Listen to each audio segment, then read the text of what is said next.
Em 485 a.C., quando conquistada pelos babilônios, Israel era uma terra árida, onde os poucos camponeses que a habitavam davam duro para sobreviver. Esta era a terra que Deus havia prometido para Abraão, Isaque e Jacó, e aos seus descendentes para sempre. Toda a terra que você está vendo, darei a você, Abraão, e a sua descendência para sempre.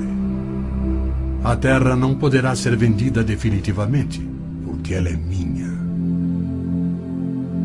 O povo que orgulhosamente habitava a terra prometida foi dizimado, espalhado e levado à Babilônia, onde passou 70 anos, conforme predito por Jeremias.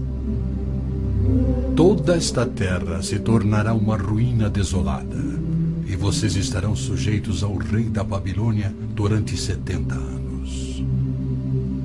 Muitos judeus haviam voltado a Jerusalém para reerguer o templo, mas o resto da cidade estava em ruínas, suas paredes derrubadas e portões queimados.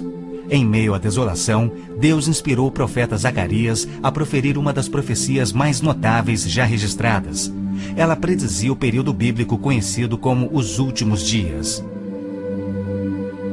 Farei de Jerusalém uma taça que embriague todos os povos ao seu redor. Farei de Jerusalém uma pedra pesada para todas as nações. O cumprimento dessa profecia após o admirável renascimento de Israel em 1948 é constatado pelo mundo todo. Exatamente como previsto na Bíblia, ao invés de Nova York, Berlim ou Moscou, a pequenina Jerusalém é o fardo maior dos países do mundo. O peso que ela tem é tal que o Conselho de Segurança das Nações Unidas dedicou quase 1/3 das suas deliberações a Israel, que representa apenas 1/1000 da população mundial.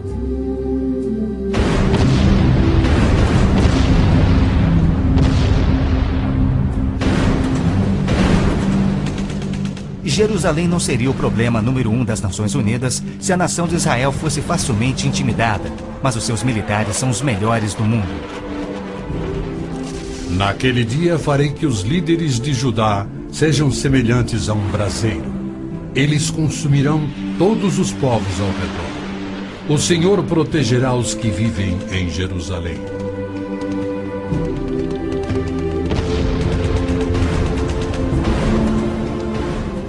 E exatamente como previsto, Israel tem devorado quem o ataca, vencendo todas as guerras, apesar de enormes desvantagens.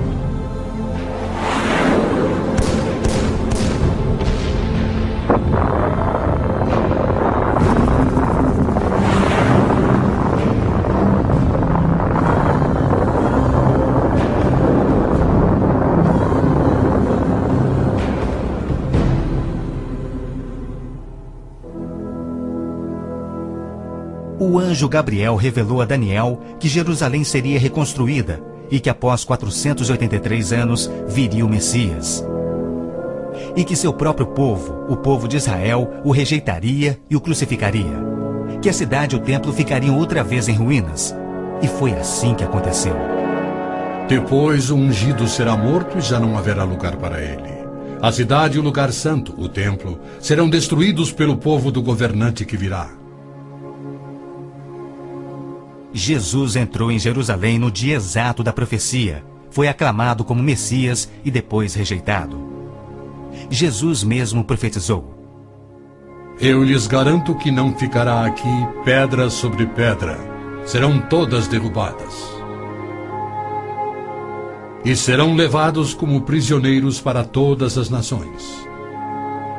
No ano 70 DC, exatamente como Cristo previu, os exércitos romanos, sob Tito, saquearam Jerusalém, derrubaram o templo de Herodes e não deixaram pedra sobre pedra.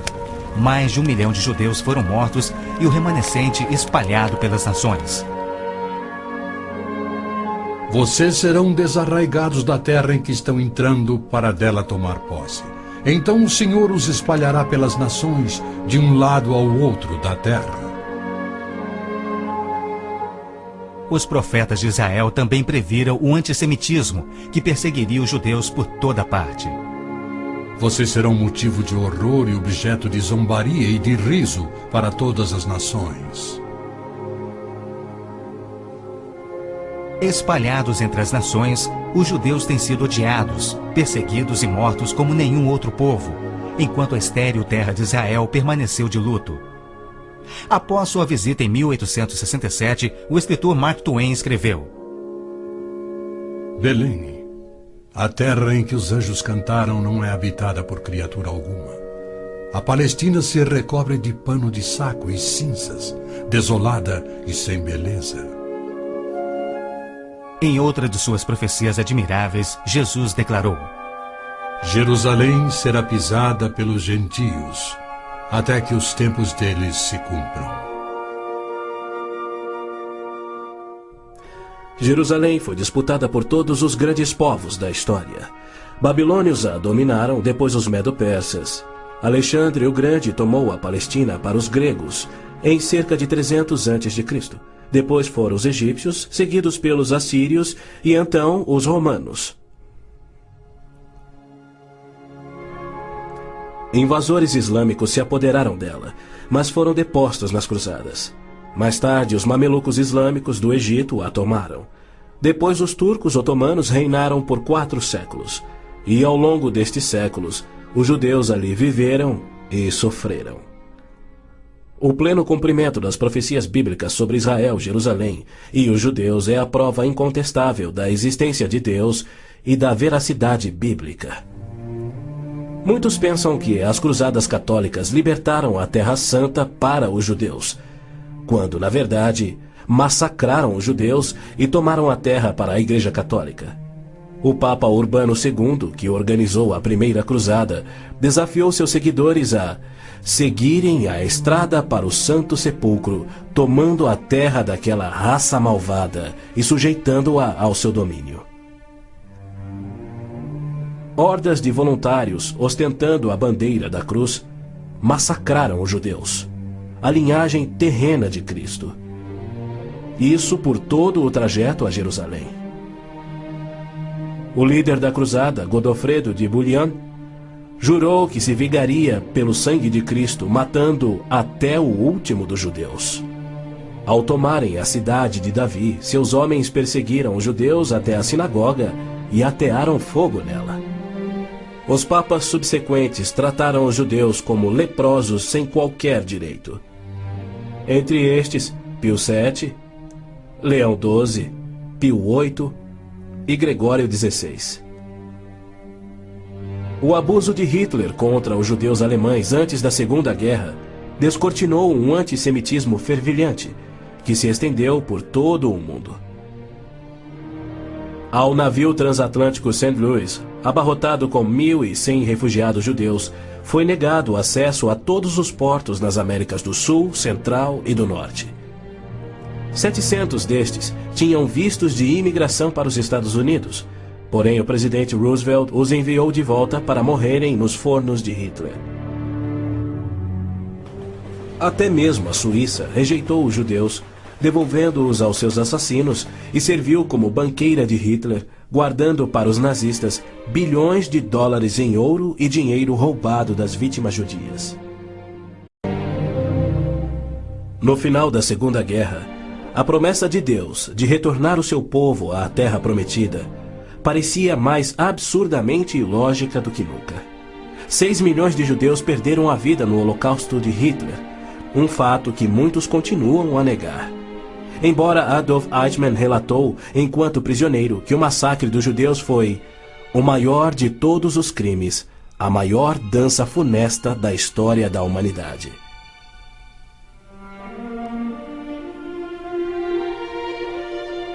E o mais incrível é que, após a guerra, centenas dos esqueléticos sobreviventes, libertados dos campos de extermínio, foram mortos em toda a Europa. Porém, Deus não esquecera das suas promessas.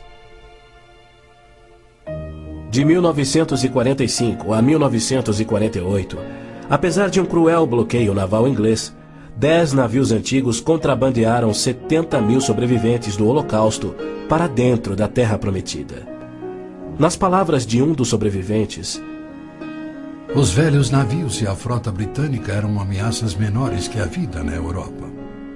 Pela primeira vez em anos tínhamos um propósito: a criação de um Estado judeu. Milhões de judeus têm voltado a Israel oriundos de mais de 100 países. A existência de Israel hoje, na Terra Prometida, é incontestavelmente uma obra de Deus. Vejam, eu os trarei da terra do norte e os reunirei dos confins da terra. Aquele que dispersou Israel o reunirá. Em novembro de 1947, as Nações Unidas adotaram a sua Resolução 181. Ela dividia a Palestina, dando 18% aos judeus e 82% aos árabes.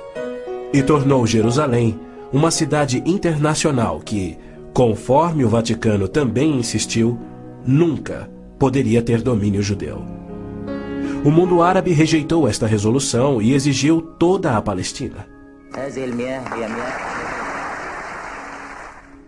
Até hoje, nenhum mapa árabe admite a existência de Israel.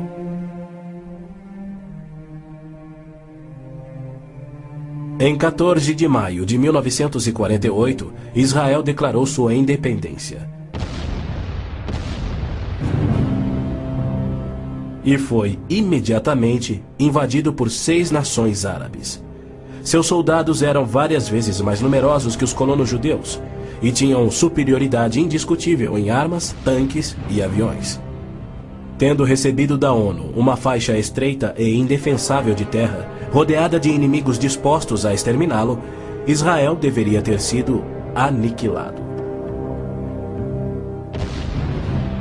Porém, para a surpresa do mundo inteiro, que torcia para os seus inimigos, os colonos israelenses derrotaram os que buscavam destruí-los, exatamente como Deus prometera.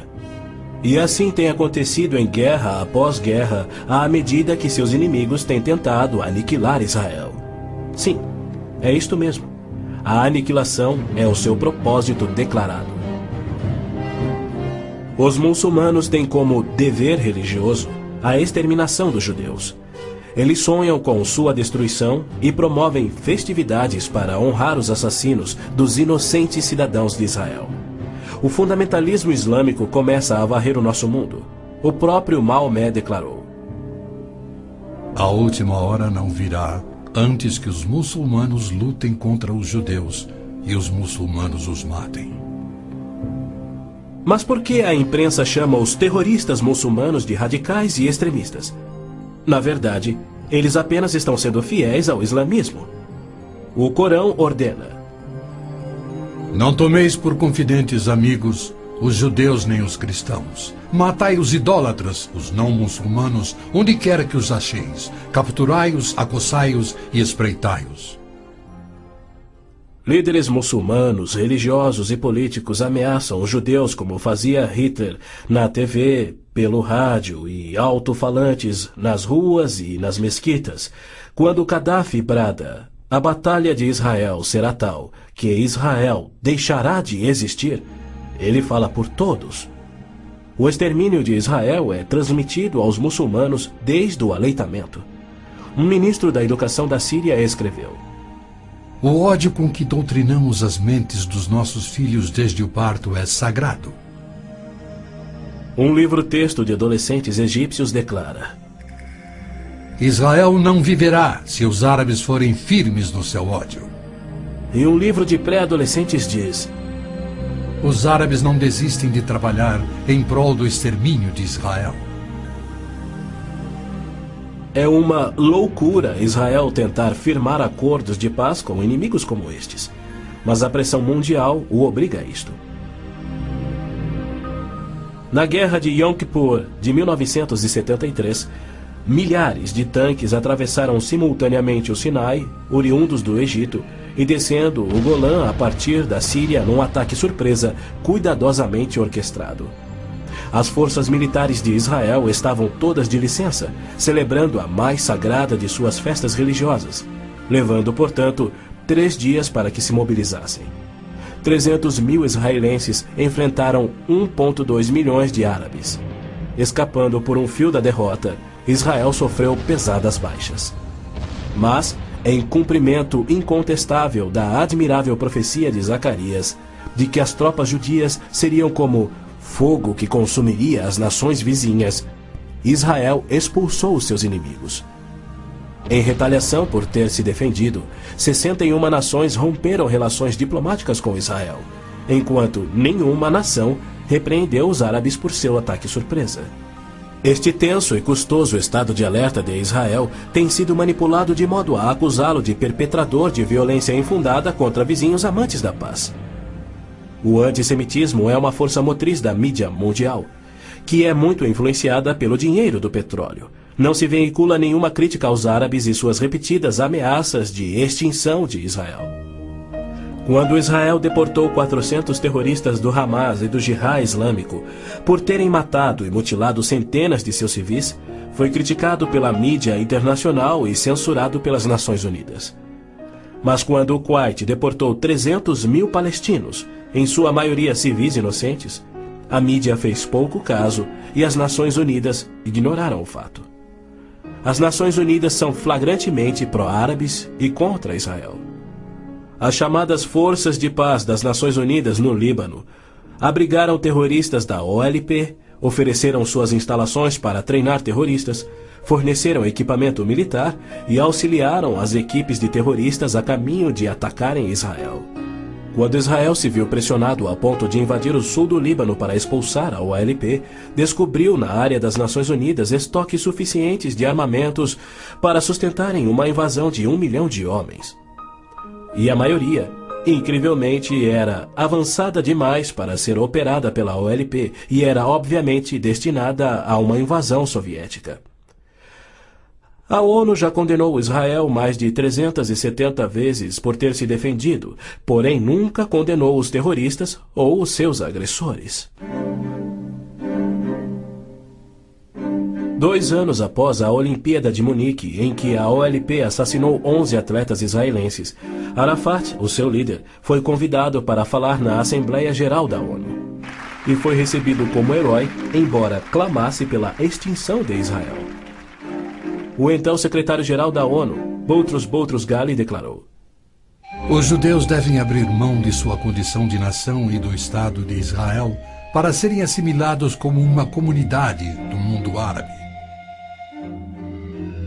O Domo da Rocha, no cume do Monte Moriá, está situado no coração de Jerusalém. Esta edificação de 141 mil metros quadrados inspira paixões tão explosivas que pode ser o estopim da Terceira Guerra Mundial a qualquer instante. Foi ali que Abraão obedientemente construiu um altar e colocou sobre ele o seu filho Isaque, disposto a oferecê-lo como sacrifício a Deus. Mas Deus o impediu e proveu um carneiro para substituir a Isaque. 900 anos mais tarde, há cerca de 3.000 anos, o rei Davi comprou aquele terreno santo de Araúna, o Jebuseu, para poder edificar ali um altar a seu Deus. E foi ali que Salomão construiu o primeiro templo. Do templo judeu, destruído por 2 vezes, não resta nada. Em seu lugar se ergue o Domo da Rocha, um imenso monumento ao deus islâmico da lua, o antissemita Alá.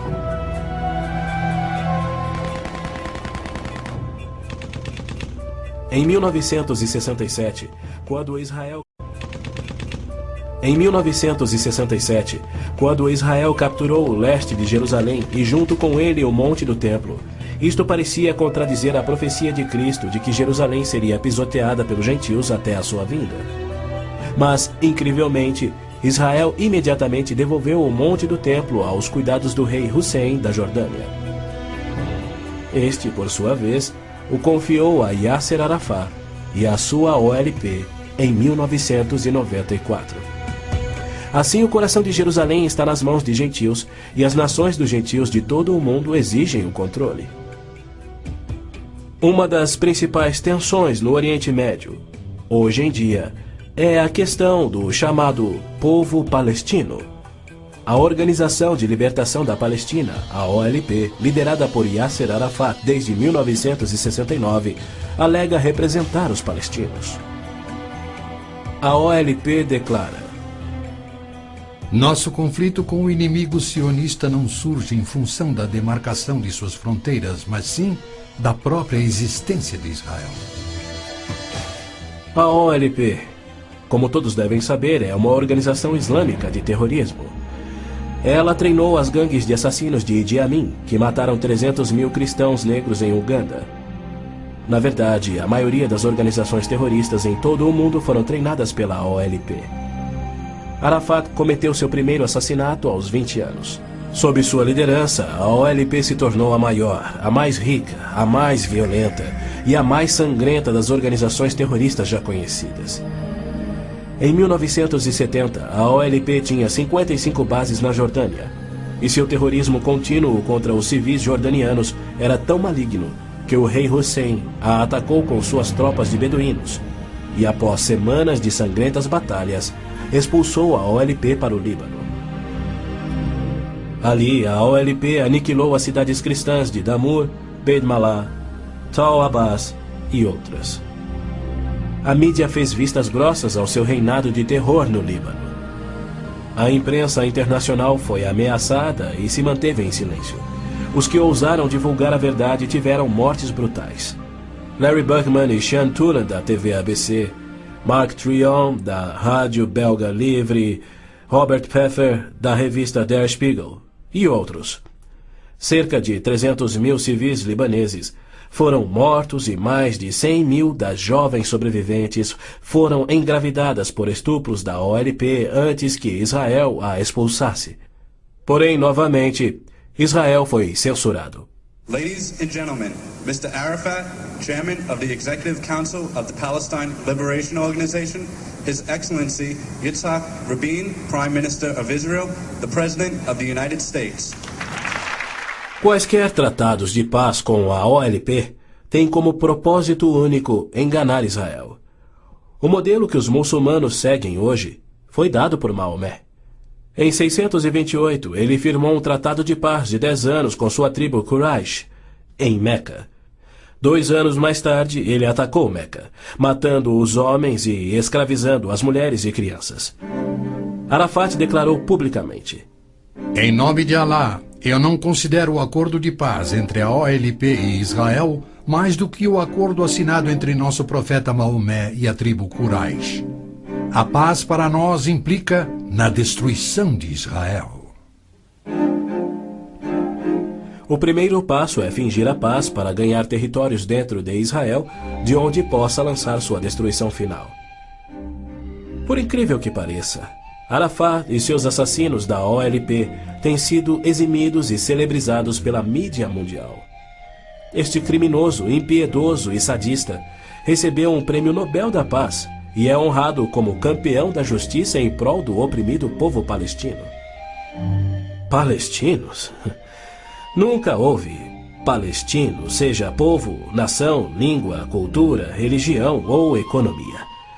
As alegações de serem descendentes de um povo palestino que supostamente habitou uma terra chamada Palestina por milhares de anos não passa de uma mentira intencional.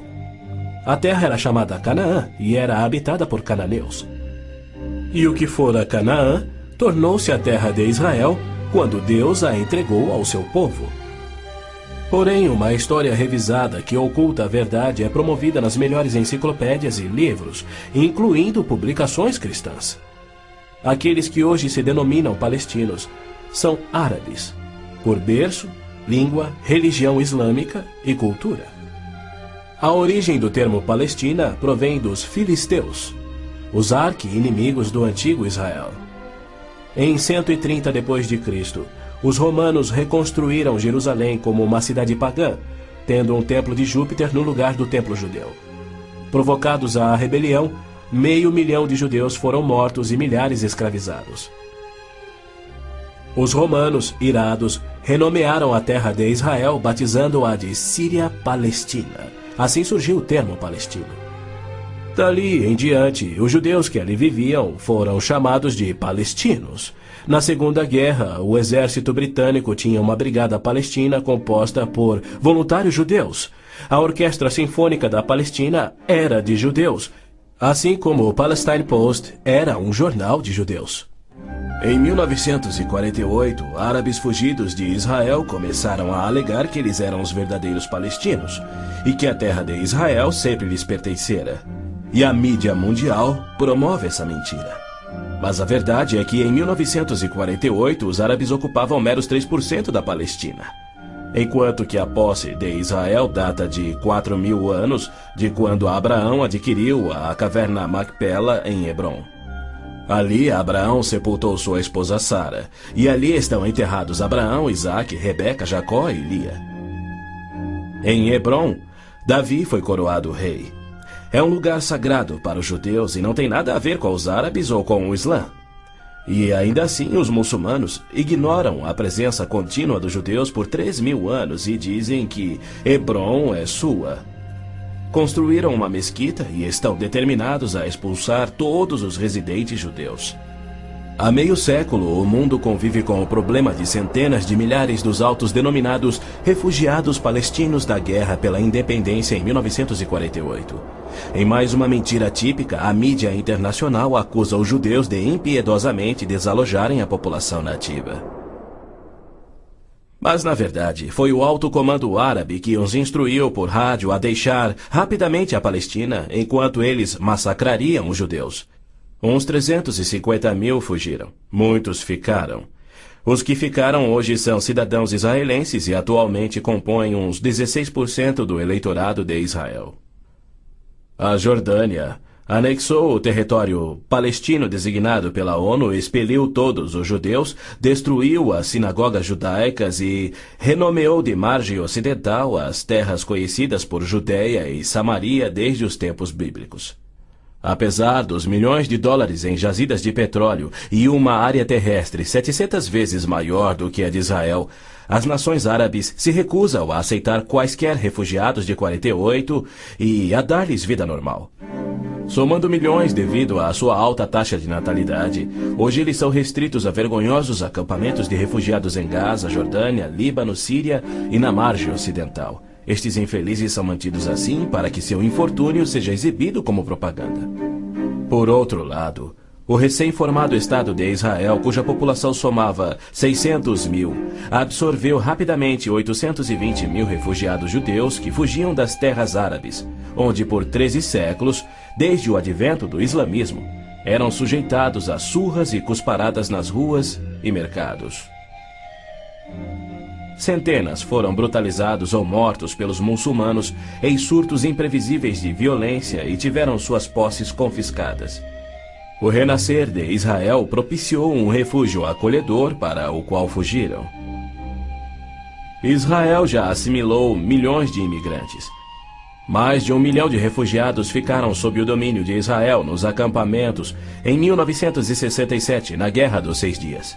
Israel lhes oferece terras estatais, eletricidade, água, esgoto, pavimentação e escolas, e já construiu 9 complexos residenciais para abrigar 10.000 famílias. As nações árabes, incrivelmente, se opõem ao auxílio que Israel oferece aos seus refugiados.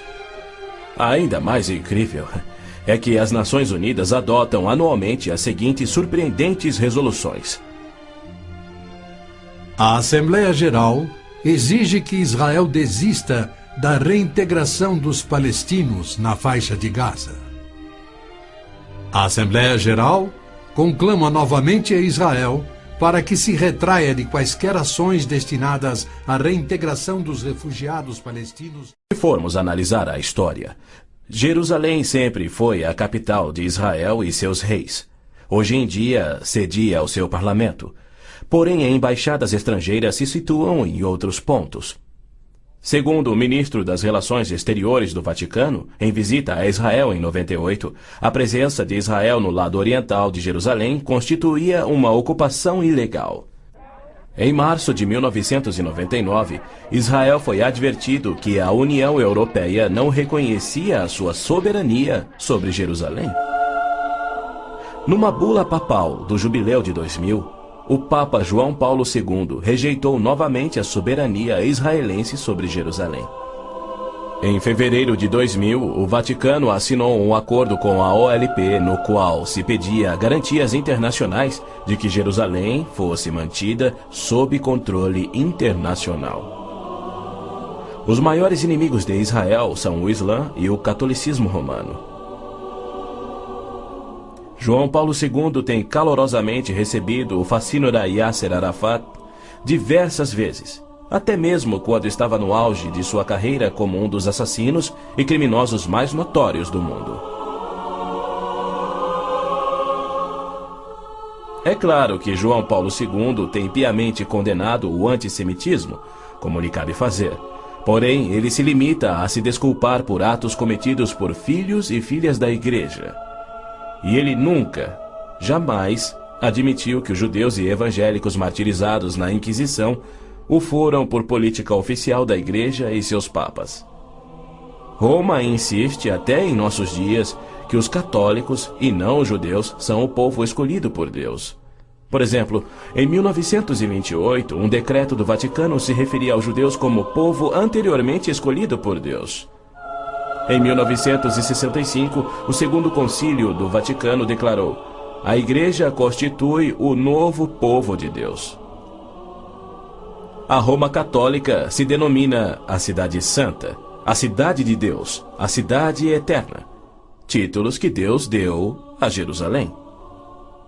O interessante é que, ao invés de repreender Arafat por sua paixão por aniquilar Israel e suas crenças islâmicas anticristãs, o Papa aceitou seu convite para estar com ele em Jerusalém, celebrando a quem chamou de o nosso Jesus Cristo, entre aspas. Nosso Jesus Cristo? Segundo Arafat, Jesus foi um palestino que lutava contra Israel por sua liberdade, e o Papa apenas sorriu e o abençoou.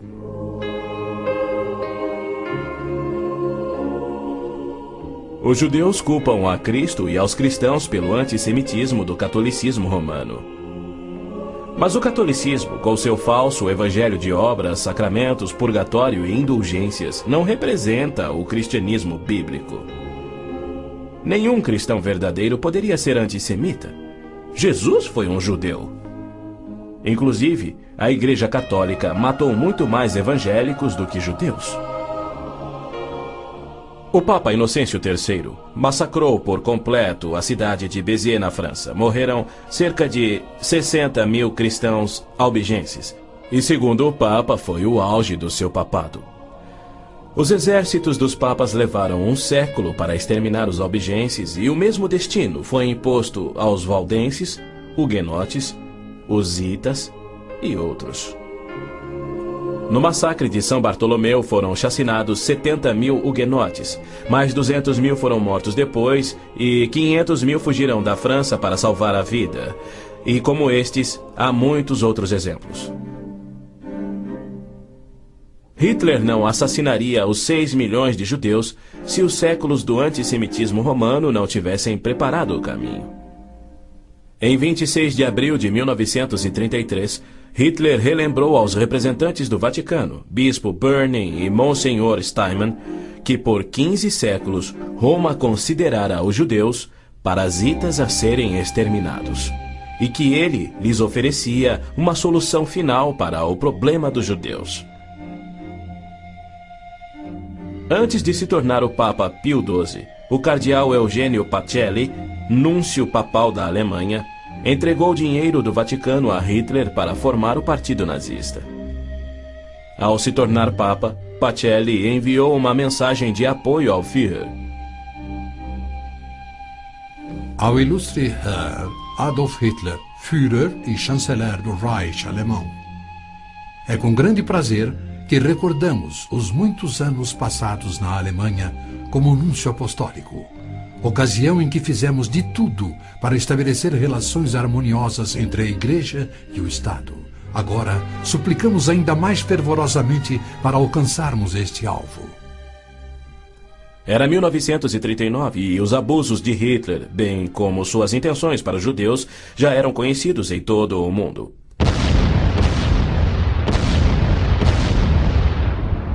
Foi em janeiro daquele ano que Hitler declarou que a guerra resultaria na, abre aspas, exterminação da raça judaica, fecha aspas. Die Völker noch einmal in einen Weltkrieg zu stürzen, dann wird das Ergebnis nicht der Sieg des Judentums sein, sondern die Vernichtung der jüdischen Rasse in Europa. Após 4 anos, em 22 de junho de 1943, enquanto pairava a fumaça de judeus incinerados nos céus da Europa, O Papa Pio XII, em contraposição à promessa de Deus, escreveu ao presidente Roosevelt tentando dissuadi-lo de tornar a Palestina em terra judia. Não existe precedente histórico para justificar o regresso de um povo a uma terra deixada 19 séculos antes. Se os hebreus desejam um lar, não seria muito difícil encontrar um território que lhes sirva melhor que a Palestina. Com o aumento da população judaica naquela região, graves novos problemas surgiriam.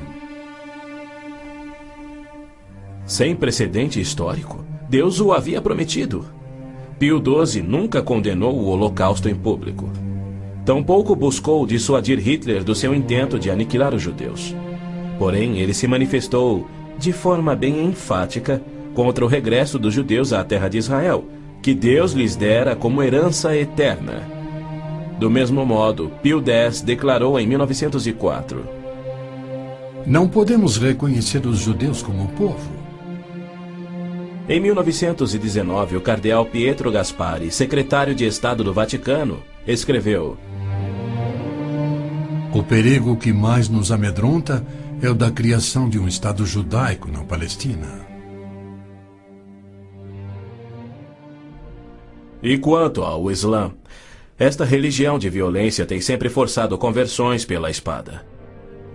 Após a morte de Maomé, a maioria dos árabes abandonou o Islã, dando origem às famosas guerras da apostasia. Abu Bakr, o primeiro califa a suceder Maomé, matou dezenas de milhares de ex-muçulmanos buscando reimplantar o Islã. Até o início do século VIII, os ferozes guerreiros do Islã haviam tomado a maioria do Oriente Médio, muito da África e haviam quase conquistado a Europa. A violenta natureza do Islã é vista ainda hoje em multidões bradando "Allah é grande" e infligindo terror e morte sobre os não-muçulmanos. O Islã está por trás da maior parte do terrorismo no mundo. Hoje em dia, multidões muçulmanas periodicamente massacram milhares de cristãos, queimando e saqueando as suas terras.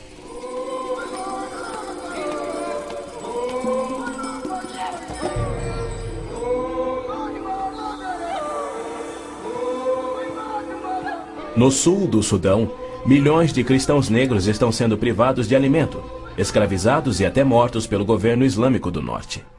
É verdade que os judeus foram mortos durante as cruzadas, mas isso foi contra o ensinamento de Cristo e seu divino exemplo.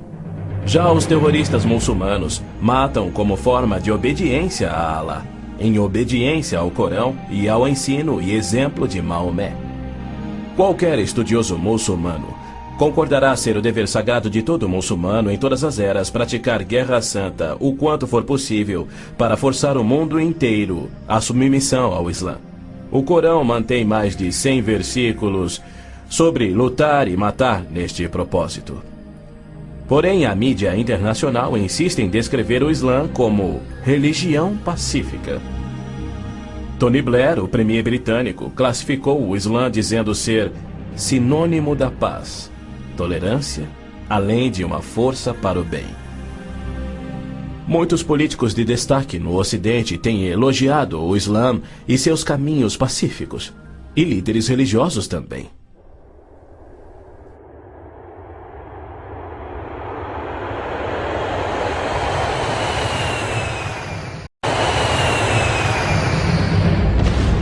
Os inusitados atos de guerra praticados por terroristas contra os Estados Unidos em setembro de 2001 resultaram em declarações de políticos que diziam ser necessário distinguir entre terrorismo causado por grupos extremistas, fanáticos, e a religião islâmica em si, que é pacífica.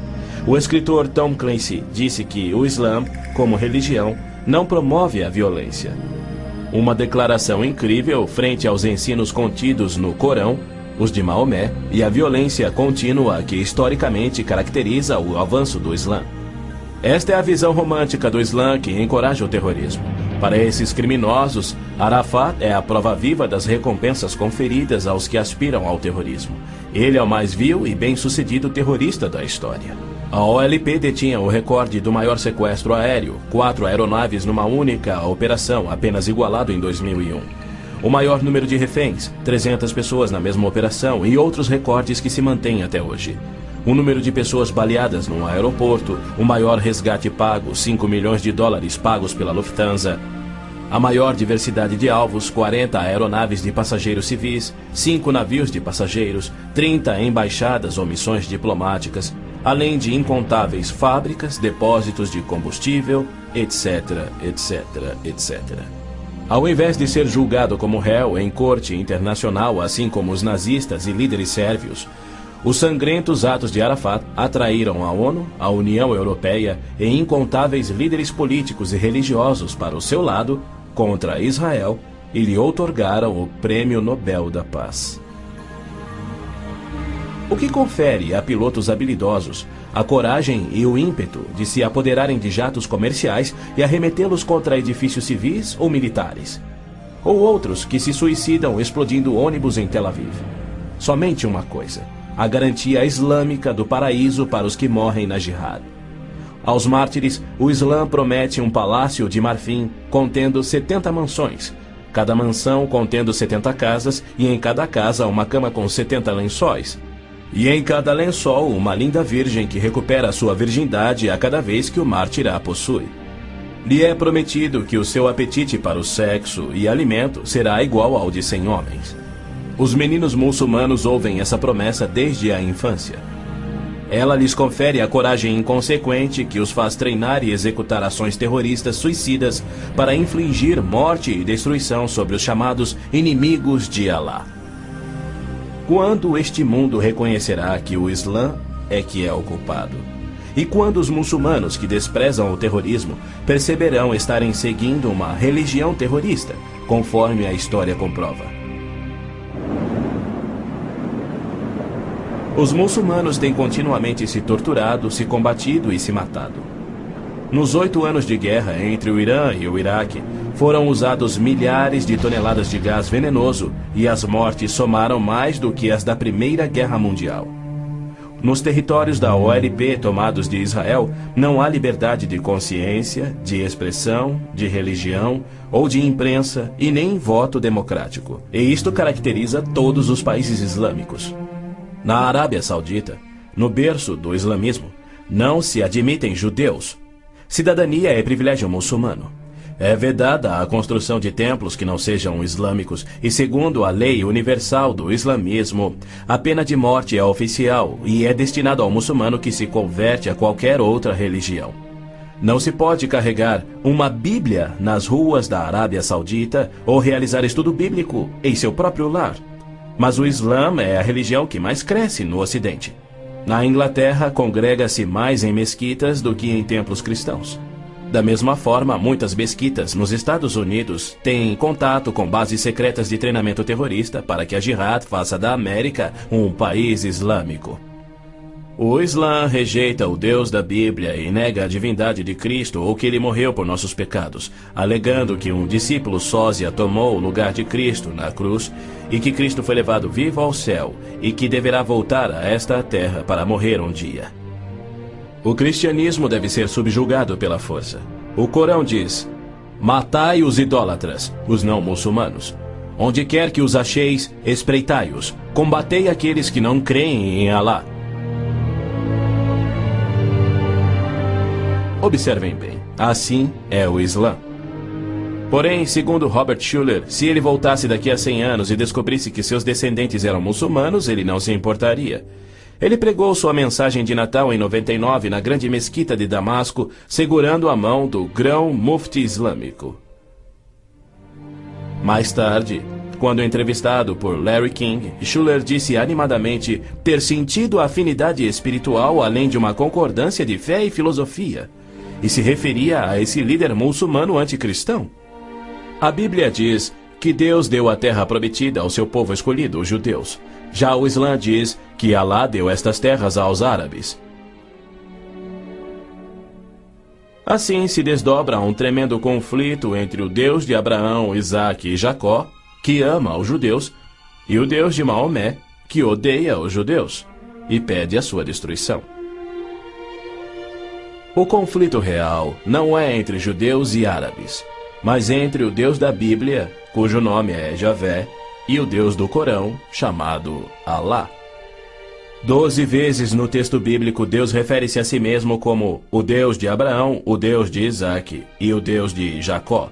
Então, Javé declarou a Moisés: Diga aos israelitas, o Senhor, o Deus dos seus antepassados, o Deus de Abraão, o Deus de Isaque, o Deus de Jacó enviou-me a vocês.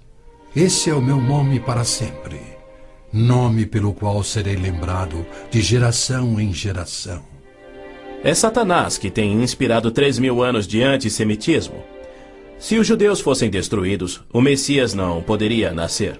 Mesmo após a vinda de Cristo, se Satanás destruísse os judeus, Javé seria um mentiroso, incapaz de cumprir sua promessa de restaurar a terra a Israel, para que dali Cristo reinasse no trono de Davi na sua segunda vinda.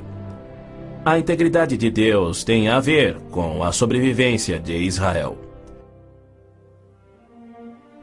Embora não conste uma única vez no Corão, há mais de 800 menções de Jerusalém na Bíblia. Dela é dito repetidas vezes ser o local em que Javé, o Deus da Bíblia, estabeleceu o seu nome para sempre. Yasser Arafat alega que Jerusalém tem sido uma cidade árabe há milhares de anos, quando na realidade ela nunca o foi. Em julho de 1889, constou no jornal Pittsburgh Dispatch que, dos 40.000 habitantes de Jerusalém, 30.000 eram judeus e a maioria do restante era cristã. Quando Israel declarou sua independência em 1948, havia 100.000 judeus vivendo na Jerusalém antiga. Ela foi fundada há 3.000 anos por Davi, o grande rei de Israel, e se manteve uma cidade judia desde então. Não é à toa que mais de 40 vezes a Bíblia se refere a Jerusalém como sendo a cidade de Davi. Ali Deus estabeleceu o trono de Davi para sempre. E naquele trono, o Messias, descendente de Davi, deverá reinar sobre Israel e o mundo. O Senhor Deus lhe dará ao Messias o trono de seu pai Davi, e ele reinará para sempre sobre o povo de Jacó. Jerusalém é um cálice de tontear porque líderes mundiais rejeitam o Deus bíblico e seu plano de paz para Jerusalém e o mundo. A insistência do Vaticano e da ONU de que Jerusalém deve ser uma cidade internacional e dos muçulmanos que dizem que ela lhes pertence constituem desafios ao Deus de Abraão, Isaque e Jacó, assim como a paixão muçulmana pela destruição de Israel. As nações muçulmanas estão se armando com mísseis capazes de portar ogivas químicas e biológicas, além de nucleares. Certamente não são armas de defesa. Todo mundo sabe que tem um propósito único: chover morte e destruição sobre Israel. A Síria já fabricou milhares de ogivas químicas, tem vastos estoques de armas biológicas e triplicou seu poderio militar e aéreo desde a Guerra de Yom Kippur em 1973. Israel também tem armas nucleares, atualmente posicionadas em modernos submarinos, e certamente não seria vencido sem utilizá-los. Era a isto que Cristo se referia quando, numa surpreendente profecia que antevia os armamentos modernos, ele alertou sobre uma destruição tão incrível que, se ele não intervisse para interrompê-la, não restaria vida na Terra. E se aqueles dias não fossem abreviados, ninguém sobreviveria. Ninguém sobreviveria. O Armagedon é tema frequente nas profecias bíblicas. A Bíblia descreve com clareza os eventos que anteciparão o Armagedon.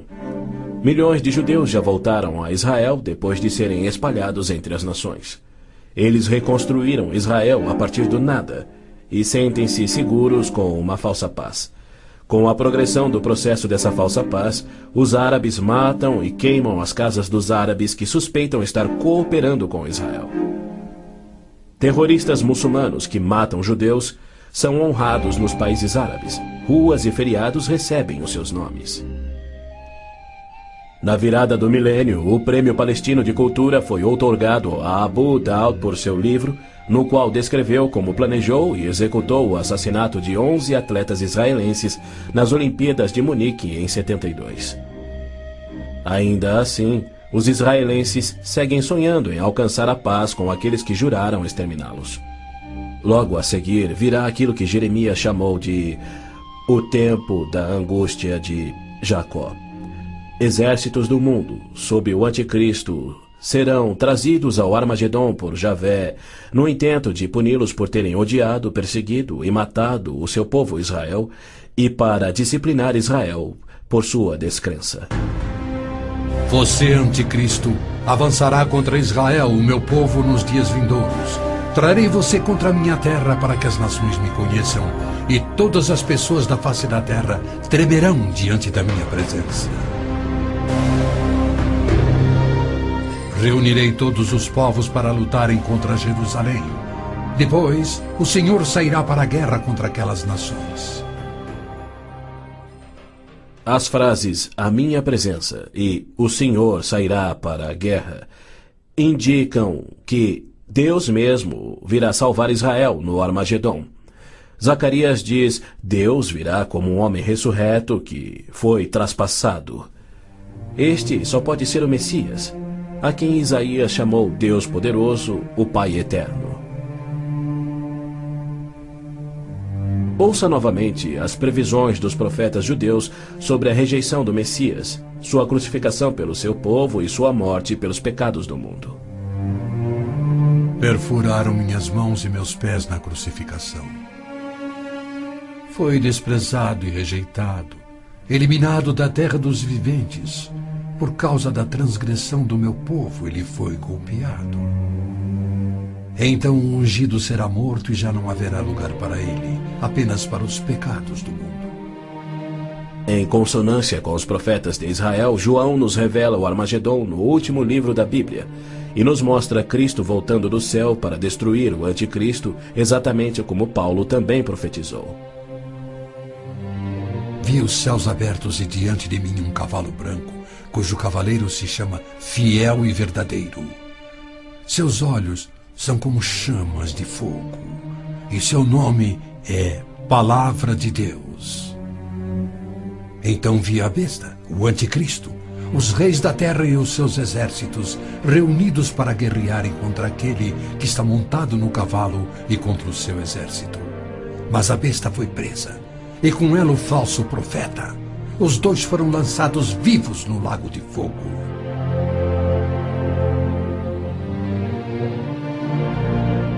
Antes do Armagedon, o anticristo irá confirmar um pacto de 7 anos, garantindo uma falsa paz entre árabes e judeus. Prometerá segurança a Israel, permitirá que Israel reconstrua o templo e reinicie os sacrifícios de animais, após um intervalo de mais de 1900 anos. O anticristo quebrará seu pacto, cessará os sacrifícios, colocará a sua imagem no templo, declarando ser Deus e exigindo ser adorado. Os que se recusarem morrerão. Com muitos ele fará uma aliança que durará uma semana. No meio da semana ele dará fim ao sacrifício e à oferta. Então será revelado o homem do pecado, chegando até a assentar-se no santuário de Deus, proclamando que ele mesmo é Deus. Foi-lhe dado poder para fazer que fossem mortos todos os que se recusassem a adorar a imagem. A que semana Gabriel se referia? Quando isso acontecerá? Ele disse a Daniel que após 70 semanas ou 490 anos, toda a profecia se cumpriria, Israel seria restaurado e jamais voltaria a desonrar a Deus. No final das primeiras 69 semanas de anos, ou seja, 483 anos, o Messias viria e seria morto. O tempo seria contado a partir da data em que o rei da Babilônia concedeu a autorização para a reconstrução de Jerusalém. A partir da promulgação do decreto que manda restaurar e reconstruir Jerusalém, até que o ungido, o líder, venha, haverá 7 semanas e 62 semanas. Neemias diz ter recebido autorização para a reconstrução de Jerusalém no mês de Nissan do 20º ano do rei Artaxerxes, ou seja, em 445 a.C. No domingo, 6 de abril de 32 DC, dia em que se completavam exatos 483 anos, hoje o chamado Domingo de Ramos, Jesus entrou em Jerusalém. Não num cavalo branco, conduzindo uma insurreição contra Roma, como os autoproclamados messias tentaram e os judeus queriam, mas num jumento, humildemente trazendo a salvação dos pecados, conforme Zacarias havia predito. Alegre-se muito, cidade de Sião. Exulte, Jerusalém. Eis que o seu rei vem a você, justo e vitorioso, humilde e montado num jumento, um jumentinho, cria de jumenta. Foi no dia 10 de Nissan, que era o dia em que os cordeiros pascais eram tirados do rebanho, que Jesus entrou em Jerusalém e apresentou ele mesmo ao seu povo. 4 dias mais tarde, quando Israel sacrificava os cordeiros, ele, o Cordeiro de Deus, cravado numa cruz, se entregou pelos pecados do mundo, cumprindo a profecia de Moisés. No 14º dia do mês, quando toda a comunidade de Israel irá sacrificar o cordeiro ao pôr do sol. É fato histórico indiscutível que Jesus entrou em Jerusalém num jumento no dia profetizado, foi aclamado como Messias, foi rejeitado por Israel e crucificado conforme os profetas haviam predito. Como resultado, foram postergados os planos que Deus tinha para Israel na 70ª semana de Daniel. Hoje vivemos na época que Cristo chamou de Tempos dos Gentios, pois Jerusalém é uma cidade internacional dominada por não-judeus. E Cristo tem construído a sua igreja, composta tanto por judeus quanto gentios que creem em seu nome. Somente quando esta igreja for arrebatada para os céus, conforme prometido por Cristo, é que terá início a 70ª semana de Daniel. Israel tem profundos problemas espirituais e morais, há hostilidade entre judeus religiosos e seculares e uma desilusão crescente com o judaísmo, especialmente entre a juventude. Israel sofre com drogas, pornografia, prostituição, juventude rebelde, estupros, roubos e assassinatos.